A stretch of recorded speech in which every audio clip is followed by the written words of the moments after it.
ये दुनिया, श्रीमान राजेंद्र तुम्हारी गुप्ता, है, तुम ही संभालो ये दुनिया। श्रीमान राजेंद्र गुप्ता नॉट प्रेजेंट। श्रीमान मेदा Raghunatha Reddy. Yes, sir.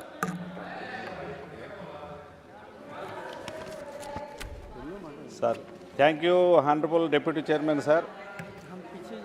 The Union Budget 2026-27 has been presented at a time when India's economic fundamentals remain stable.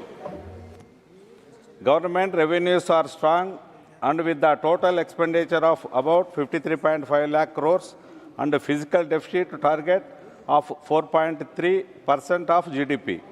The budget reflects responsible and balanced financial management.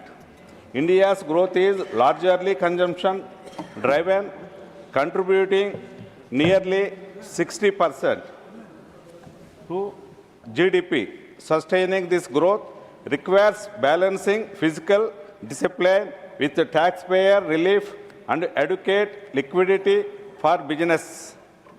In this context, I wish to raise three key concerns. First, unmet expectations of the middle class. Second, continuing ease of doing business challenges. And third, policy measures required to fully harness India's demographic opportunity, which will peak around 2041, sir. Individually, tax missing middle class relief, sir.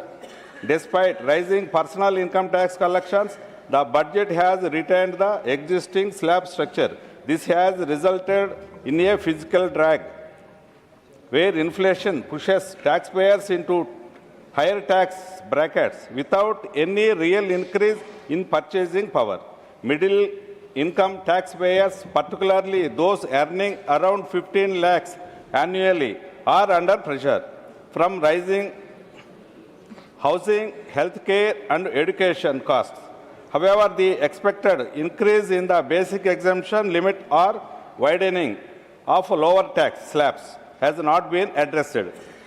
The highest tax rate of 30%, which effectively rises to nearly 40% after surcharge, applies at relatively modest income levels.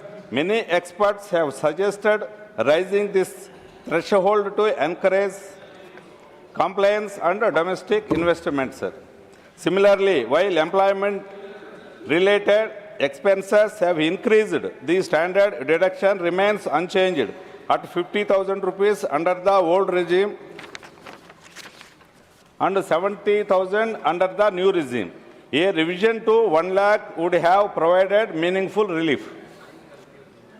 While the new tax regime promotes simplicity, it excludes key deductions related to savings, health insurance, and housing. As a result, simplicity has come at the cost of long-term financial security. A progressive standard deduction or selective inclusion of core social security deductions would have struck a better balance.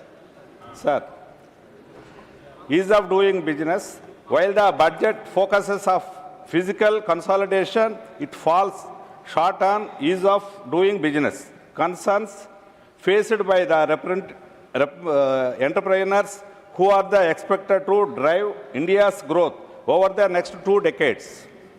A major gap in the absence of one-time mechanism to resolve long pending tax disputes. Over 5.49 lakhs tax appeals remain pending, locking up large sums of business capital. Industry had expected a settlement or amnesty type scheme, but the budget offers only limited procedure relief.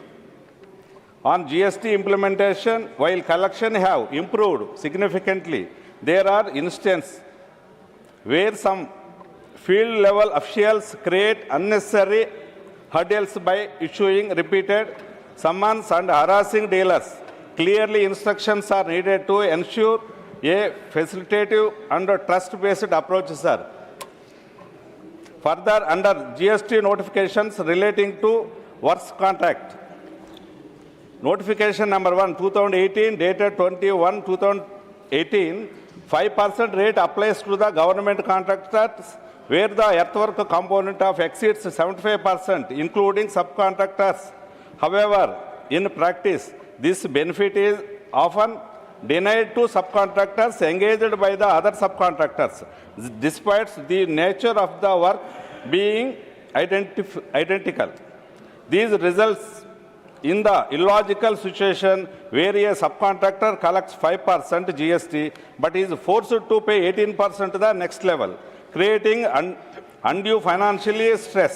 I urge the government to issue the clear instructions to uniformly extend the concessional rate to all the eligible subcontractors. Sir, further, non-corporate MSMEs such as proprietorships, partnerships, and LLPs face effective tax rates of over 31% compared to 25% for the corporate. Manufacturing entities, this lack of tax parity discourages reinvestment and pushes firms to restructure for the tax reasons.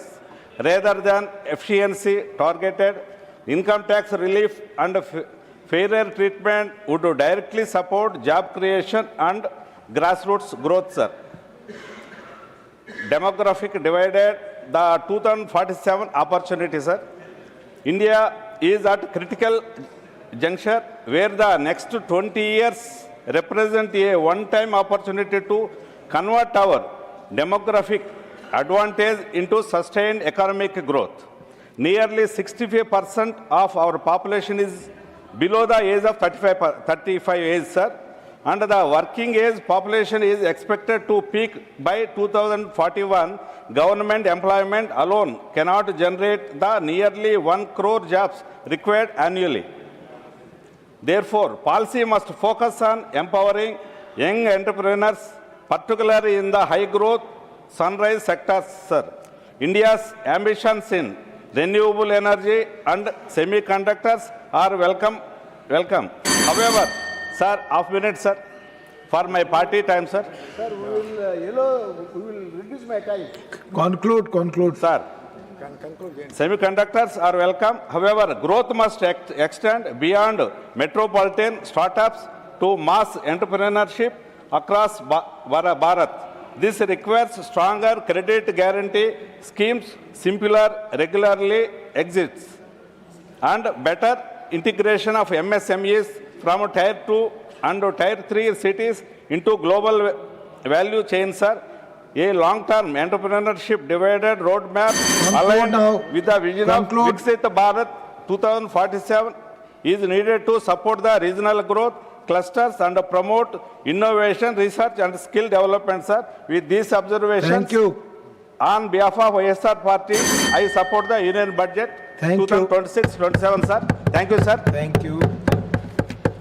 श्रीमान मानस रंजन मंगराज जी.